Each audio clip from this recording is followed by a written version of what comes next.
Okay.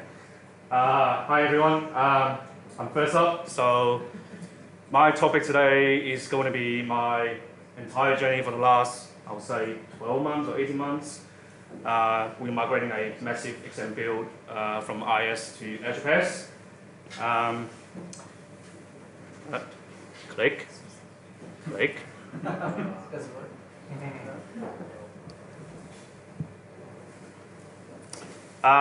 Quickly about myself, I'm Vincent. I'm a solution architect on the Sitecore Meetup23 platform.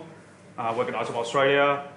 Here are my social handles. You can find me on Slack, Twitter, LinkedIn. That's my blog as well. Yes, it works now. Quick agenda. So I'll go through the background information, client's Jetstar, in case you're wondering. What Jetstar really wants to achieve in this Azure PaaS migration. I'm going to quickly go through all the topology sizing in Azure. We've got a problem with custom cultures. All things about disk, I/O, usage, space. Quickly about Azure Search and Solar. Logs, some of the SSL and sessions problem that we've been facing. CI/CD approach, finally testing verification, and then also what is next in our roadmap. Quick background. So Site was originally on 8.0 update 7 XM, 1 CM, 2 CDs, pretty traditional, 4 database, core master preview web. The database sizes are 3 gig for core, 80 gig for master, 70 gig for the other publishing targets. Running on SQL Server 2008 R2, UCN. Some old hardware. During business hours, there are 50 concurrent users in the CMS. And the content is 99% offload to Akamai CDN. And then we were also using a partial language fallback module from Alex Shiva, which we're on those. 20 language cultures, and we restricted it to 20 versions by using language pruner, version pruner. That was a massive battle that we had to fight with the legal team to keep that version down.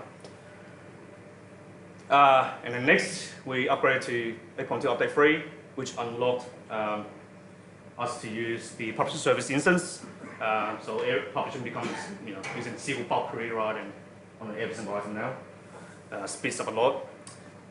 There's general performance improvements on the experience editor. And then we also switched the language format to Sitecore's out-of-the-box language format module.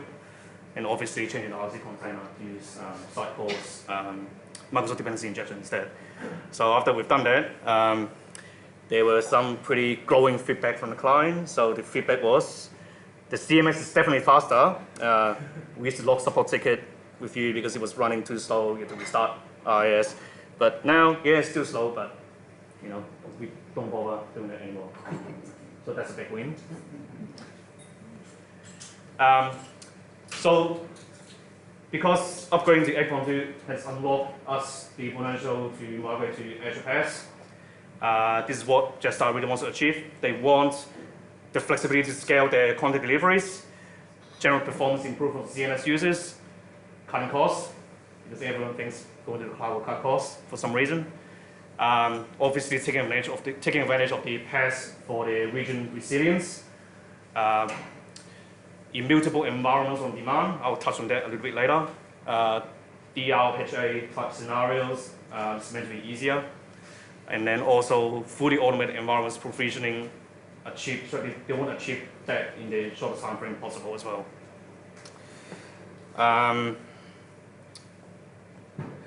So quickly, I'll quickly touch on the Quickstart template on Azure. So Sitecore provides the Azure Quickstart template for us. Obviously, in R2 is the Azure Toolkit that runs various different type commands. And then we've also got the marketplace provisioning option if you really want to use that by clicking a couple of mouse buttons in the fill the form, click create. And of course, there's also, this is never easy. So this is what some of us would like a little bit before. So we've assembled a team. The current team at Azure have been working actively on putting Sitecore into PaaS and also in IaaS. Our team mantra is say no to ClickOps. None of this clicking next button, wizard, install this, install that, clicking, restarting, none of this bullshit. And then we've been working with Sitecore 8.2 to 9.1 in XM, XP, XC with both Azure Search and Solar as well. So there's Brandon, the DevOps engineer, and Sid in front here, also in my team. Quickly, topology guides that Sitecore provides. The first four, in my opinion, all crap. Please don't use it. Use the last one, maybe. It's pretty close to what I think it should be, even for the most simplest XM build, because at least there's no basic tier at the minimum. So my opinion is don't use any of that. If you're not using commerce, just take out all the commerce rows. And then make sure you read the warnings and description of each of the guide. I think someone from Sitecore is saying that they are going to start updating the guides in those guides. So, there's actually 4 of those that are actually pretty much the same. Yeah. So this is our proposed architecture that Matt drawn up. Yeah. Pretty simple, nothing exciting. We all have done this. Public service, databases, CMCD, Akamai CDN, Akamai Shore Route for routing purposes. Nothing exciting. It's a little bit out of date as well. So what do? We put in a proof of concept. We dump the entire code into S3, put it on CMCD S3, and then we put it on the supposedly scale on the database. As soon as you hit the button, bring up the website, nothing happens. So we start doing things like removing the prefab cache. We disable content search. We disable all the log format logs. We disable anything to do with these activities. We literally disabled it, and then still wasn't good. So apart from doing your normal cycle tuning, like truncating your event queue, truncating your history table, that was starting up after that. So favorite work to get that up to actually just see a site, just to see, hey, there's a home page, there's an information page. And the images were loading literally like that as well. So yeah. So as soon as we provision it, at the end of the month, just give us a call, hey, what the hell is this? So turn on the build shock. So what we had to do was start exploring the dev test enterprise discounts for clients. And then the one caveat is that you need to have a brand new Azure portal. So you can't have anything in there, it needs to be a brand new portal.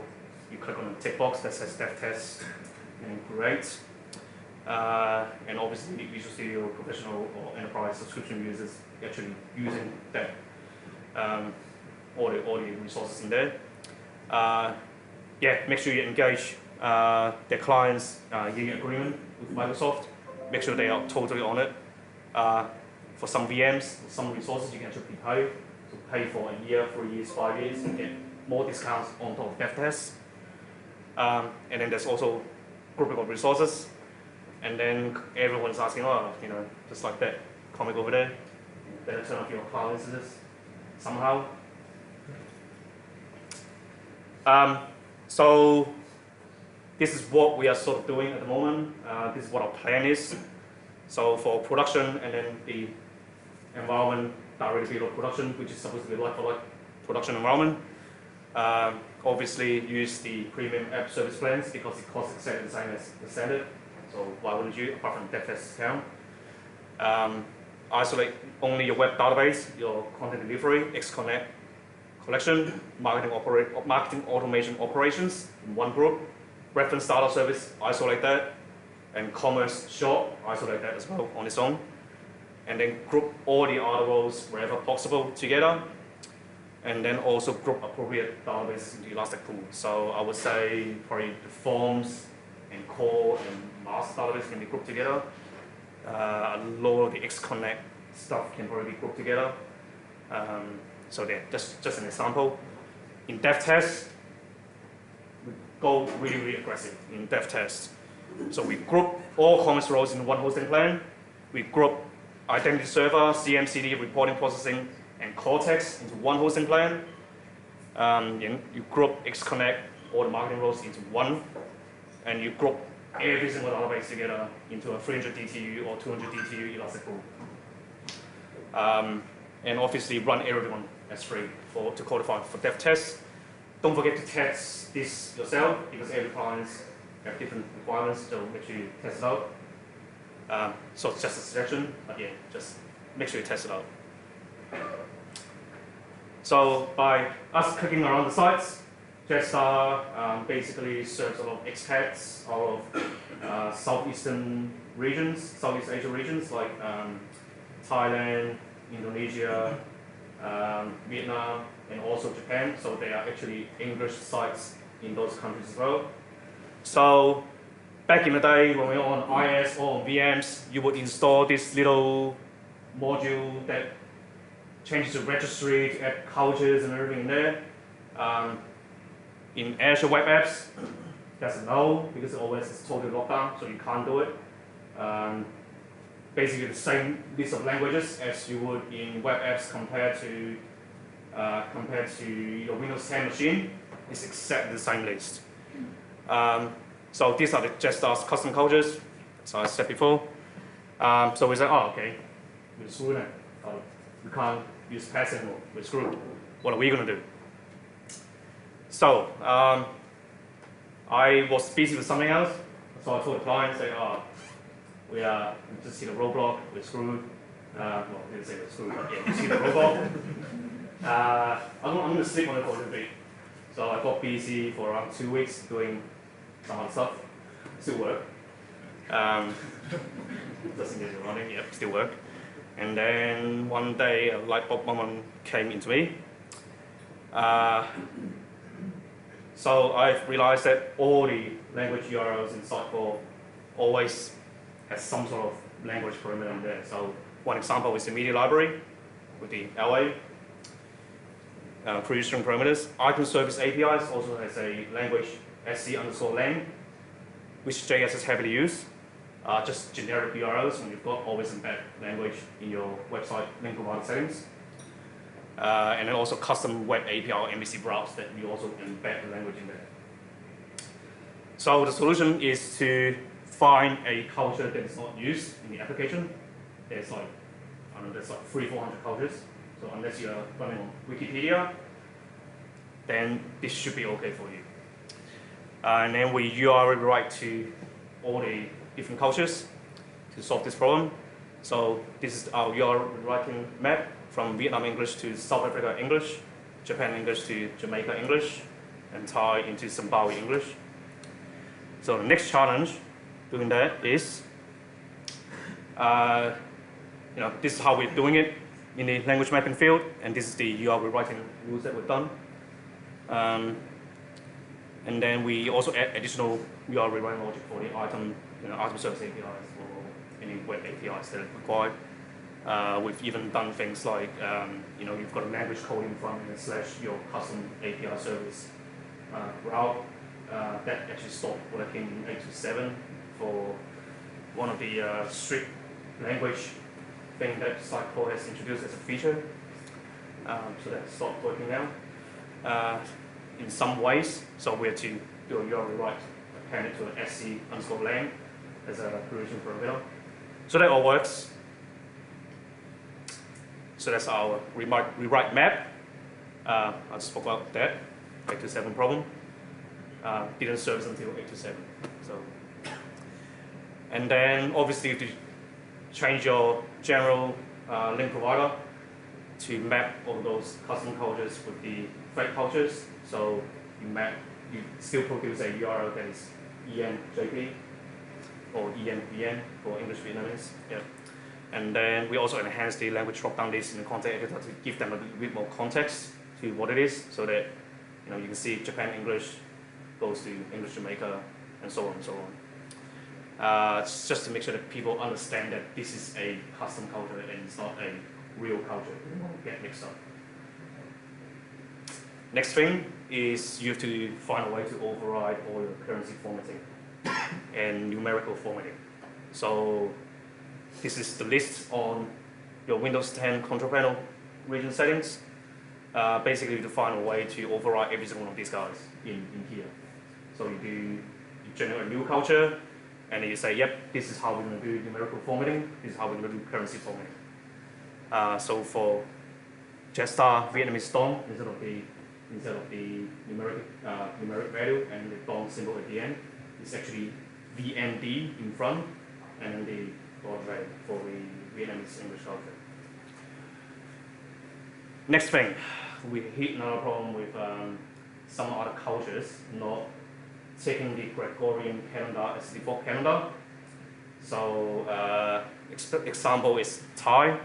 They have their own traditional calendar that is something to the emperor or something to the royal family as the default calendar. So we do also override that. So previously what we were doing was we were going to control panel, click on Thai, change the calendar to Gregorian, apply OK.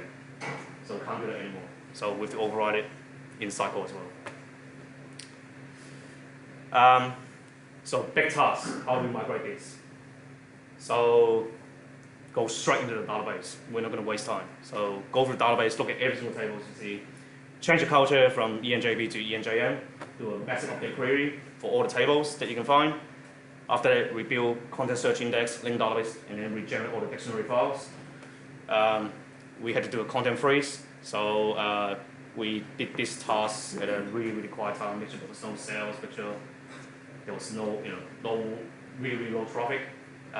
This process probably took 6 hours overnight. So some guy from Jetstar in Singapore hit this button, and then after that, he just went on. And yeah, it worked, which is great, right? It worked. So we also asked for, at the same time, we asked for more IOPS for the SQL Server at the same time, because he was doing a lot of queries. Because then imagine there's like, I don't know, there's around 20,000 cycle lines, right? So, and many, many languages. And the reason why we do this is we don't want to lose the audit trail in the workflow.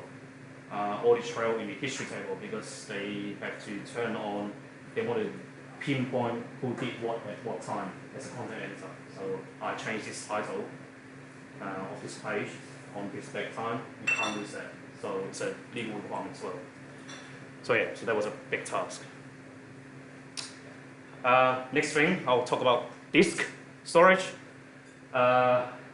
In PaaS, there is no SSD storage until you reach premium.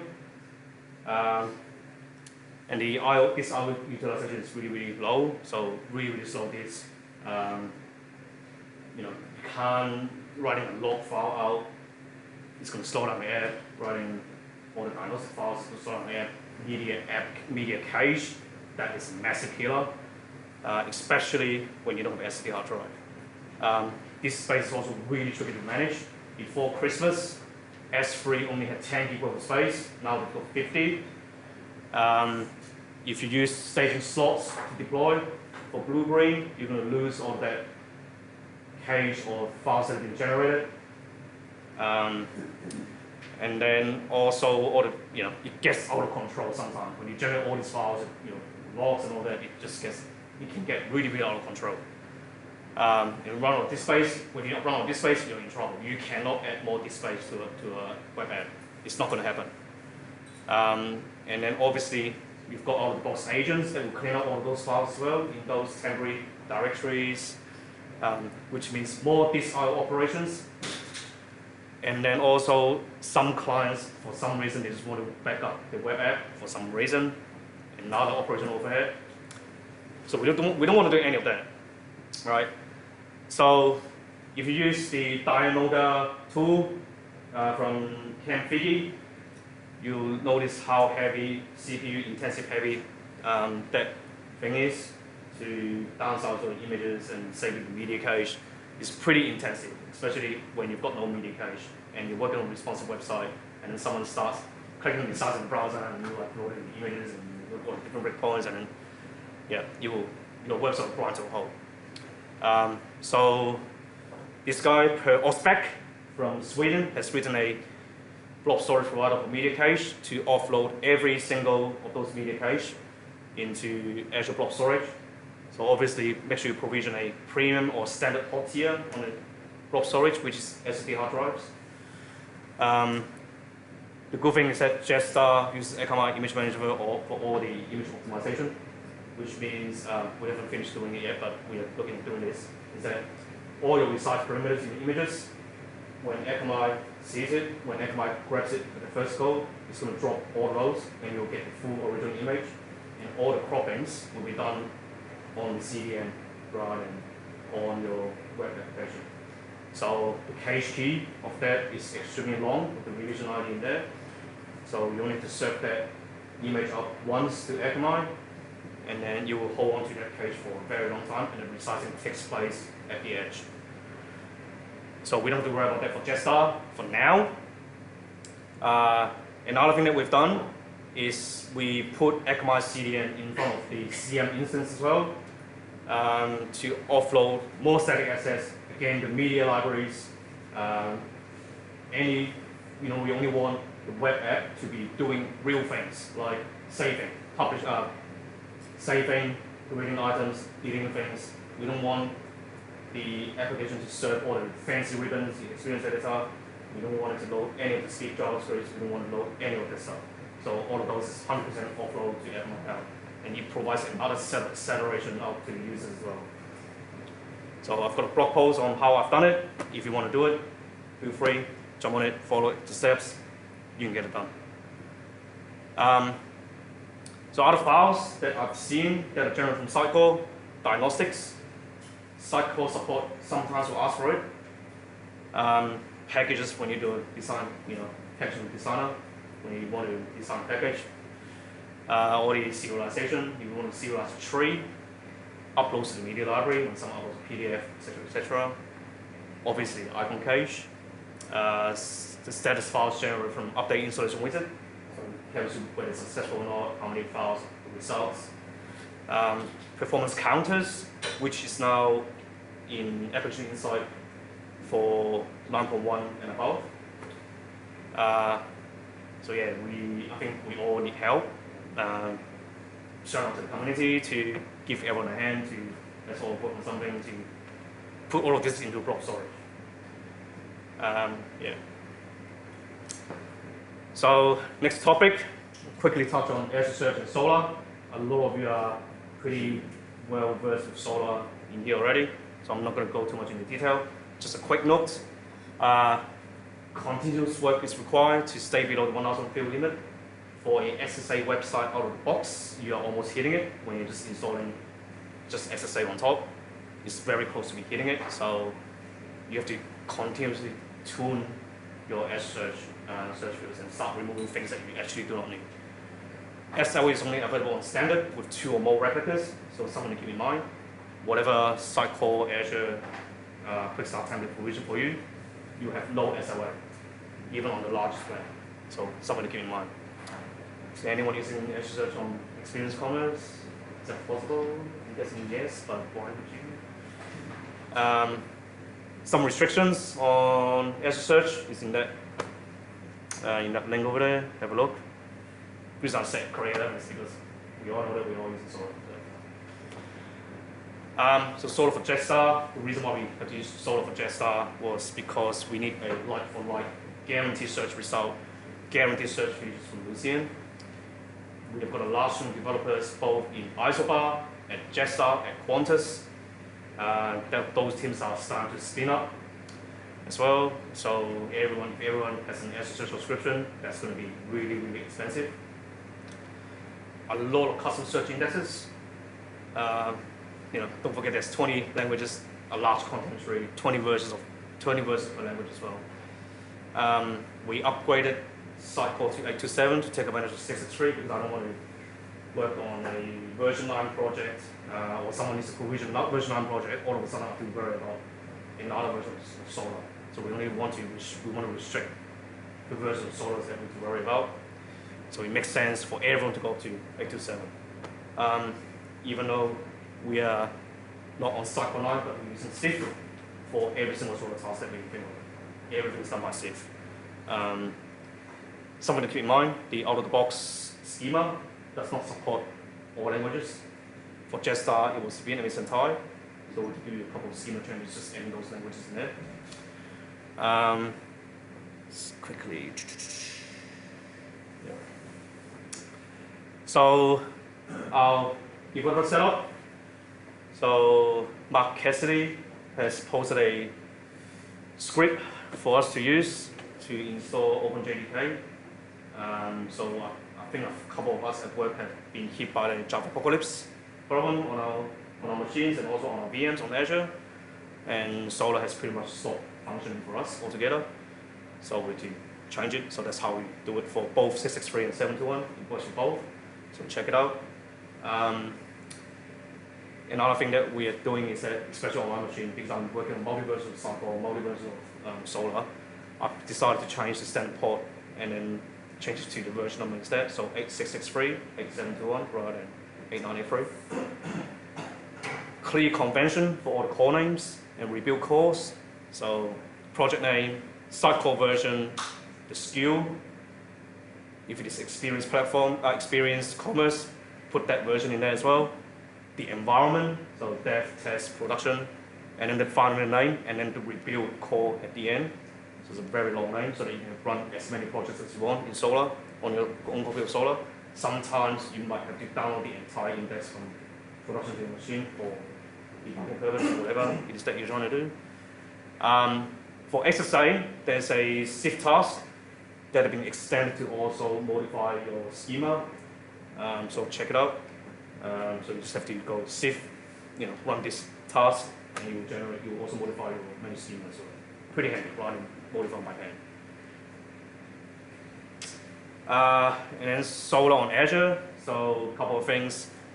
GitHub, a Platinum partner in US, has great ARM templates for the Solar VMs.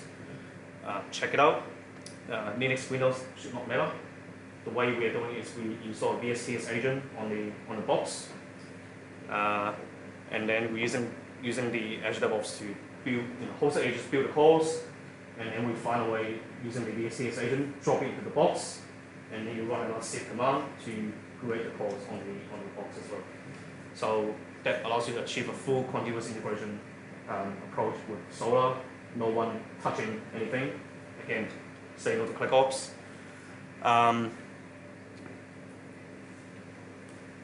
Our end game, which is pretty hard to achieve. I think a lot of you have struggled. Maybe you might solve it already. We want all the search traffic to go through internal VNet only. So which means your web apps, your going into Solar should be via the internal VNet only, not through the public-facing internet.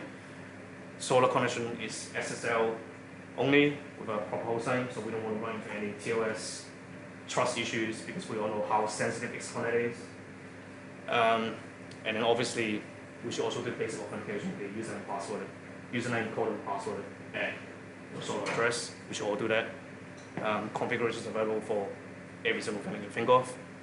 And then in the interim, what we are doing in the interim is just replicate the infrastructure of our hosting partners, do exactly what they're doing with their IP, what is in, or their NSG, with their firewall rules. Something to watch out for, obviously, with Azure PaaS, because of the region resilient, where IPs will switch. So for Australia, the example would be Melbourne to Sydney. It may switch without you even knowing. So something to keep in mind. Obviously, we're going to replicate the Solar Cloud infrastructure as well from either search stacks, from hosting partners who are pretty experienced with managing Solar Cloud as well. So search stacks obviously is now a Solar as a service partner with Sitecore Managed Cloud Premium. They have some really nice APIs on even how to generate an entire cluster from nothing as well. Really cool stuff. Not cheap, but really good. 24/7 support available. Speed it up, don't have to worry about anything. Everyone go to sleep. Quick thing about logs. Obviously, application insights automatically provisioned. Most of you would have used application insights to some sort of degree, obviously. There's a little bit of gotcha with the Sitecore PowerShell extension. When you install it, it's got still got a lock on that, a panel on it. Don't forget to switch it out to application insights. Don't forget to take advantage of all the alerts, the metrics, the logs. Set up the alerts using your application insight query language, and then set up the alerts. You get a certain amount of free alerts per month via application insights. Got it. Thank you. Oh, jeez. So another thing that I started diving into is all the XDB roles, or all the roles that are running in .NET Core applications. So they are all using serial log, and they are all logging everything on disk at the moment.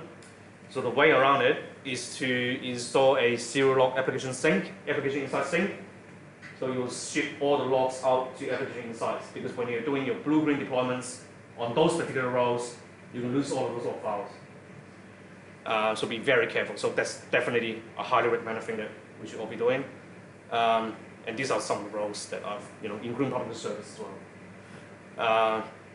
A lot of clients are taking this opportunity to say, I want to ship out the logs to something else. I know you guys use Dart. Someone else is using Splunk, App Dynamics, etc., etc. So it's a really good opportunity to review that, the logging scenario. Quickly touch on SSL. SSL is tricky. It's 2019, just get on it. TLS 1.2 all the way, everything. Some clients prefer using SANS, some clients are okay with Wildcard. So make sure you talk to your client's cybersecurity team to figure out what they want to do. Obviously, there's quite a fair bit of challenge with self-time cert on your PC, so make it work. Don't stay lazy. Don't get that red cross on your browser. Make sure that you get a proper catalog. There are many resources on Sitecore Stack Exchange to tell you how to fix it. The other thing to keep in mind is that because we are trying to build immutable environments, one of the tricky part is that the DNS, what are you going to do with DNS? Some clients require you to register every single thing, not using the Azure aliases. They want everything CNAME properly. So for Jetstar, it is okay because we've got Akamai Fast DNS, which has got an API that allows you to generate all those CNAME records. And you just submit them, and then it's done as part of your provisioning process. We started running into session state providers issues with Redis. So that's a bit of a pain point. So check out those links. So basically, we're splitting out the private share into two Redis state, Redis session cache, totally separate. For dev tests and probably UAT, we are going to use the basic tier, which gives us the same hardware but just no SLA. Works out to cost around $50 more a month at the moment retail price compared to what the Quickstart templates give you at the moment. Last link, check that last link out. Really good. And quickly touch on CI/CD. We use Azure DevOps. Notice that it's a TDS icon, no unicorn. No unicorn, okay. So we previously had an in-house TeamCity and Octopus deploy agent, and then when Macburn went on leave, God forbid, and then the hard drives were full and then no one had access to it, we had just down tools everyone, but couldn't do anything. Clients were complaining, but luckily it was from rather than the beach. Remember that time, yeah? You have access. No, I didn't. It was in this freaking C drive. Great confluence, Vinny. We had a lot of trouble installing the Sitecore Azure Toolkit on those agents that we've got. The only way to get around it is increase the EC2 instance on AWS, which was going to cost more, and also the fact that we start clashing with other teams with this person wants that version, this other team wants that version. It was becoming a massive nightmare for us. So that's the reason why we went to Azure DevOps, using the hosted agents there. if you look at the gigantic list of software that they've installed on the hosted agents, it's ridiculous. The other good thing is that we can now offload the entire CI/CD pipeline, the entire DevOps process, also to the client's Azure DevOps subscription. If they want to pay for it, if they want to go really fancy, it's no longer our billing. It is theirs. You ship everything to the clients. It's their responsibility. They pay the bills. I'll quickly go through some quick background on our build artifacts. Obviously, we've got a normal core artifacts for CMCD. Our TDS package, which is built via Git Delta, so you only build just enough TDS items to be deployed to the environment. We've got an entire front-end static assets build as a separate artifact, so that we can ship it off to Akamai storage, Azure Blob storage, and then any changes to do with the reporting database on the reports dimensions tables, generated as stack packs. XConnect interaction contact facets, they're all serialized in the JSON, and obviously the compile facet models were to be put into the processing and reporting instances. Solar shift task files and the incremental Solar changes that are required, and obviously, and also the Commerce Engine application as well. So, what is getting the blue-green treatment? All the Commerce Engine roles, XConnect roles, marketing roles, the CMCD reporting processing. I don't know what I'm doing with Cortex and Article Server yet, probably nothing for a little while. And the resources that are not getting the blue-green treatment are databases, the Solar Search Index, and public service. Public service, you don't really change anything on it anyway. All it does is just publishing, so the only thing you probably do, put a hotfix on it, and then you hit that stop button for a little bit, put it back on. So what you can't publish for 5 minutes, 10 minutes, they can wait. The rules of blue-green that my approach of blue-green is no delete of fields allowed on the Sitecore content, Sitecore items, no delete of fields, no deleting search index fields. All those must be done in the subsequent release. Computer fields, if you are not using it anymore, you put an obsolete attribute on top. And then field removals of interaction and contact facets for HCB, be extremely careful, because removing it may also mean potentially removing a lot of the historical data that may be really hard to get back. So just tread with caution, be very careful. So we do a blue-green, obviously, which Sid worked on very, very hard. So take the Sitecore WDB package, and you place all the marketplace modules on top, and then you put the code artifact on top, and then also finally the actual web jobs on top as well. So that gives you one package to CMCD. From nothing, you create a slot is empty, you put all those together, and then you deploy it.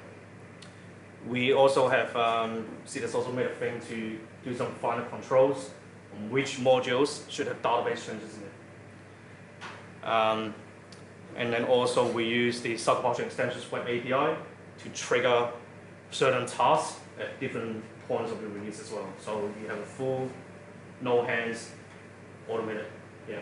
How long does that take? How long does that take?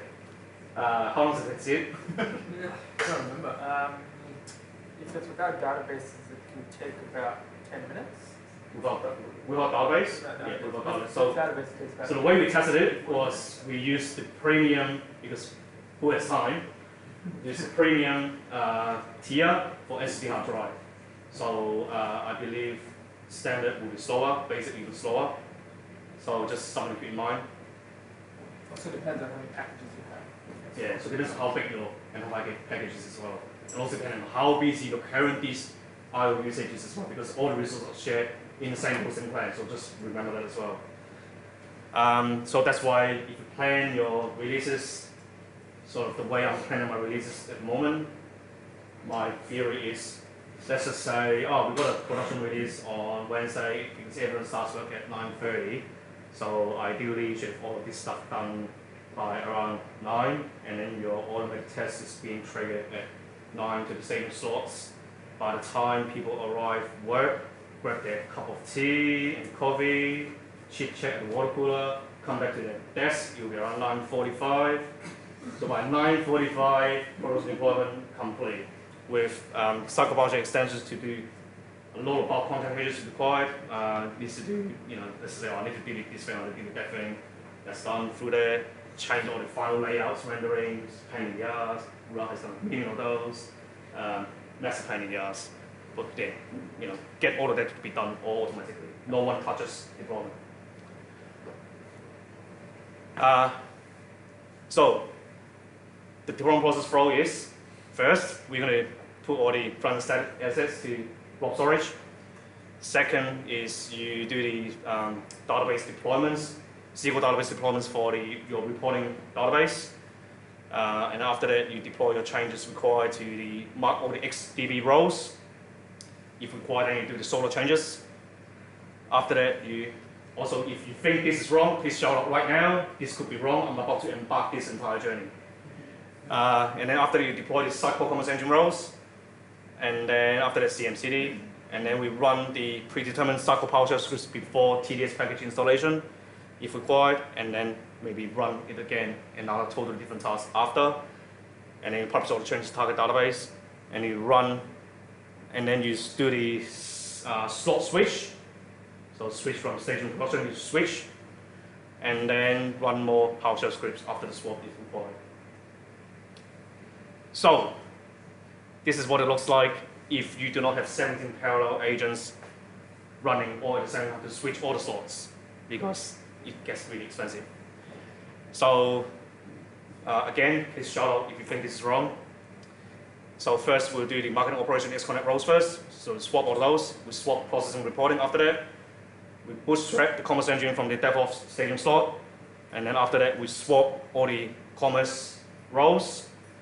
And then CM, CD, and that should be it. And obviously, the appropriate sacrificial offerings to the deployment gods, hopefully everything works. So there's a roast pig, Chinese roast pig in a Chinese temple. For the Chinese guys in here in 3,000. So another thing to keep in mind, to speed up the warm-up process. So, as we know, put a DL on top, change the DLL, application warms up. A couple of things, pre-compile all your speak views and all your razor views. There's a knowledge article there, get on it. Use application visualization in web config, so that allows you to say warm up homepage, warm up this API endpoint, warm up the product catalog, API, etc., etc., etc. Update the roster and compilers for Sitecore 9 and above. So Richard Slessy was saying, save from 15 minutes of warm up down to 5, just by doing that. So everyone get on it ASAP.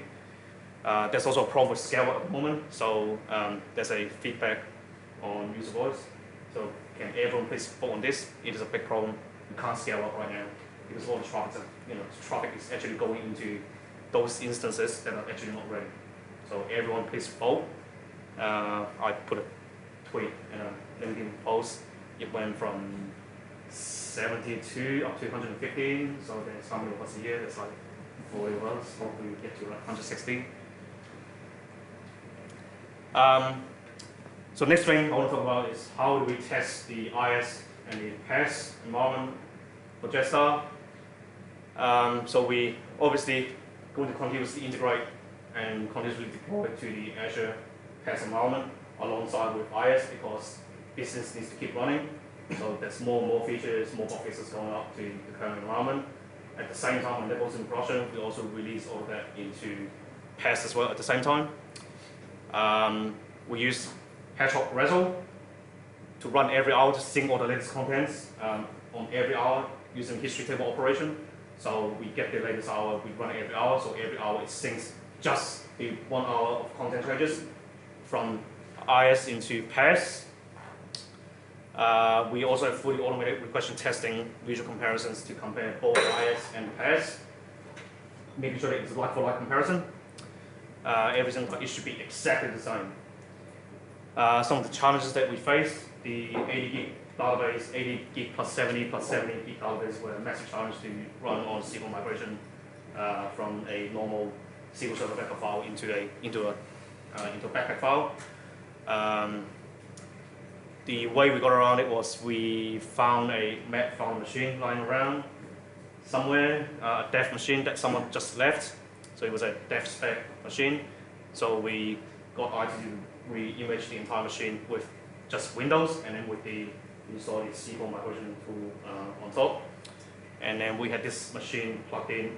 Don't even touch it. Don't even look at it the wrong way. If you look at it the wrong way, it's going to crash at 98%. Just keep it out there.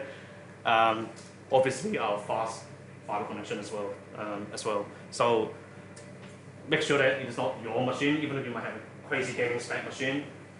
No, don't touch it on a large database, or provision an extremely powerful VM on Azure as well to do the same thing if you want to do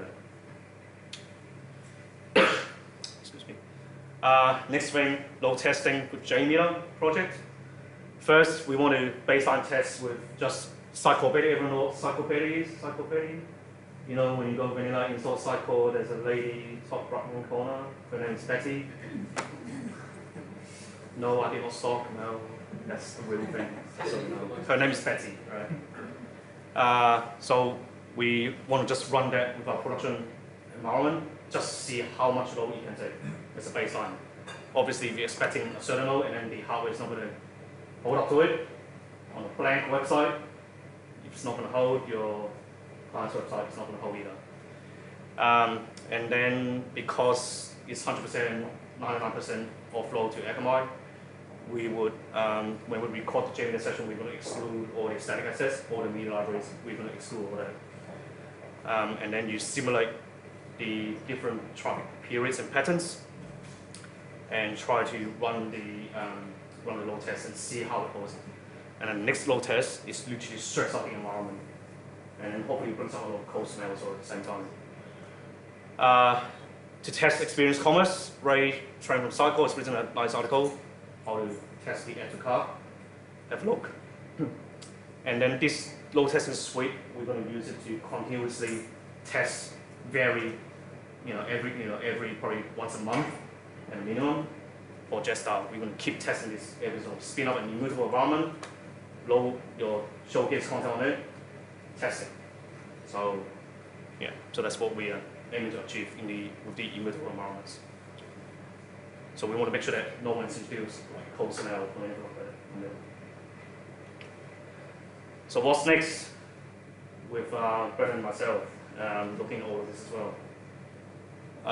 We are not happy with templates. You can't comment it, they're hard to read. The nested templates are ridiculous to read, they're so long. JSON, can't read it, don't like it. We're going to decouple our code into two separate areas. So code is code, your files are files, your database is a database, and then hardware is just hardware. So Brendan started using Terraform and Ansible to achieve a desired state configuration spec as well for every single thing, including source controlling your settings in web apps like TLS 1.2 only, HTTPS only, whatever tiny single one of those things that you can flick around in the portal. Again, same with the ClickOps, all those are to source control. Oh, someone changed it, guess what? 10 minutes later, we got it back to how it is meant to be. Ansible, we're going to use Ansible to provision Solar VMs for Windows and Linux. We're going to change our packaging tactics a little bit, extending on what SIG has done. We're going to extend it and starting to use Sitecore Home utilities. We're going to get a lot of inspiration from it, and I might actually start contributing to this open source project to do it the way I think it should be done. I'll contribute on it slowly. So by doing that, what that means is everyone eventually would know what this is, because this project is heavily backed by Sitecore as well. Which means if all the developers get on it, you will know how to do it. Everyone's going to work the same way around the world. So which means you can switch between jobs. Yeah. We're going to mature our infrastructure and application deployment pipelines to a point where you can almost mix and match scenarios. A lot of clients are complaining about the commerce engine sizing. Too slow, just go straight to VMs. Sure, in your non-functional environments, you no longer care anymore. That's what we're trying to achieve.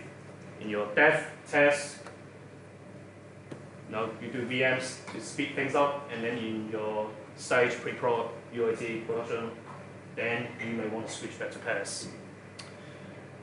We want to find ways to speed up the provisioning and deployment pipeline as well. Too slow. Azure Marketplace, Experience Commerce, 9.1, provision, 2.5 hours, not acceptable. Once we are done, we'll share the demo. Another thing is, there are things like you read this gigantic PDF, go to Postman, click this, click that. No, not good enough. We'll share the demo when we're ready. It's a lot of work. So, quick credits, people who have touched on this project. These guys are ex-Azure PaaS people. Who cares? Yeah. Yeah. So Meg, obviously everyone knows Meg. He's a Sitecore. And then obviously the entire Azure PaaS Australia Sitecore team. This is the entire team plus. Learn a lot from everyone obviously in this whole process, obviously. Even though you may not directly contribute to the Jetstar crazy migration project, but by just looking at someone how to use the application insights, by looking at them how to edit all this stuff, by looking at them doing all this clicking around in Azure portals, that are really, really great. I've learned something from them, from every single one in the team. More people to thank, everyone in the community. Some of the people that really stand out on this list: Donovan Brown, principal product architect of Azure DevOps, crazy guy, amazing.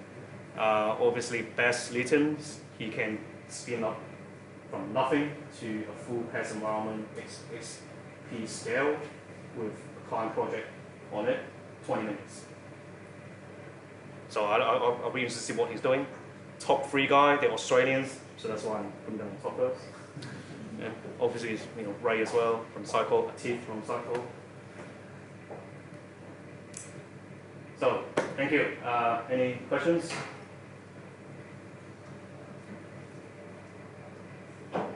Oh, you want a snack, right? No, the snack fridge. Drinks, free, and snack. Yeah. Any questions from? Yes. Sorry. So when you were migrating across, were you going to? We're looking at doing a similar thing. We've mandated clients mandated using ASC. Have you experienced? IAC. ASC. Yeah. Ooh. Luckily no. Okay. Because this is a very difficult part. Our question is whether some clients are mandating using ASC. Azure, what is it? It's an isolated environment in Azure. Yeah, it's a very hard thing to achieve. Good luck. Yeah, next to talk about that. A couple of guys in the US have done it, but it is a lot of work. But that will allow you to achieve the solar automation that I was talking about.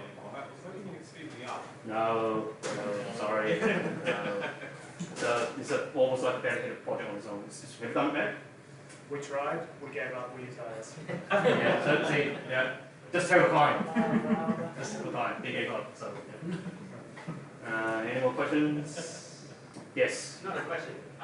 Just wanted to ask you to share more about testing and everything about the test that you do during the project. Sorry, what do you want to say again? It's not a question. Yeah. I just want to ask more about your testing part. Yep, sure. Strategies and stuff, because just very little information about your tests. Yep. I'm very interested in that. Yeah. It seems to be a long-running project, so a lot of things will be very interesting in that. Correct. So at the same time, as I said before, the business is business as usual. You're still delivering features and bug fixes. So testing strategy, obviously we've got unit testing on code for both front and back end, so that doesn't change. That only runs on the real objects. We've got a tool called AppyTools that takes visual screenshots, and then you can do comparison. So the home page should look exactly the same in both IaaS and PaaS because I'm doing a content sync every hour. Another thing is Ghost Inspector that we've started using, which is a little bit like Selenium where you can do like click around, that sort of stuff. It should behave all exactly the same. Some people like to use Selenium, some people like to use device farms or Visual Studio App Center to test all the device, different breakpoints. Some people like to use what is that other thing that is doing devices on the cloud? Browser statement, that's right, browser statement. Yeah, so some people use that, which is fine. Just keep in mind that the whole process, in my opinion, like, it needs to be all fully automated. Again, no one touches anything. You don't want to be touching a thing that you know it will work because it's just a waste of time. So, yeah. So does this answer your question, or do you want more info? Actually, one way to go, but anything I'll stop wasting time. Okay, sure. I'll reach out. Yeah. Cool. Yes. I must have missed this, but with your Blue-green setup, Yeah. are you using a single SQL instance between and shared instance between your Blue-green? Okay. Question is whether we are sharing the same database, SQL database in the same group environment. The answer is yes. So remember, the rules are no deletes. So if you're not deleting anything, then your green is going to be okay. Yeah. And then your blue is no longer referencing that field in both the search and your Sitecore, generic Sitecore renderings. If you're not referencing those fields, doesn't matter. And then after you switch, immediately, next release, whoever is working on the next release, you need to make sure that those fields are now deleted immediately. So after the next release, you do a cleanup on the next release.